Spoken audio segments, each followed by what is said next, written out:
Well, time now for a look at what happened in politics today.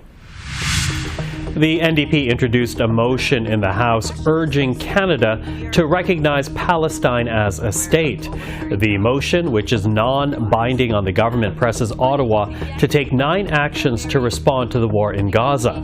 They include calls for an immediate ceasefire and the suspension of all trade in military goods and technology with Israel.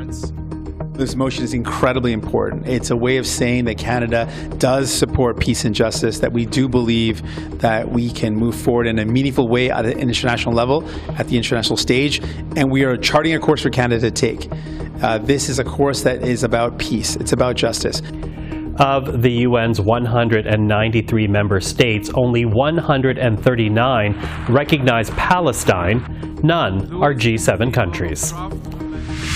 The federal housing minister says his government is working behind the scenes on a comprehensive strategy to address Canada's housing crisis. Sean Fraser made the remarks during a Q&A session on the opening day of the Canada Mortgage and Housing Corporation's annual conference. The minister says the government's plan has 3 key pillars: building more homes, supporting the most vulnerable, including Indigenous communities and veterans, and increasing fairness to make the housing market more affordable for young people. We are putting together a more comprehensive response to some of the housing challenges that exist in this country, and over the next number of weeks there'll be more that we'll be sharing publicly. Measures to address the housing affordability are expected to be a focus of the next federal budget, which Finance Minister Chrystia Freeland will table on April 16. And finally tonight, the Liberals have released a digital attack ad targeting Conservative leader Pierre Poilievre and his record on affordable housing.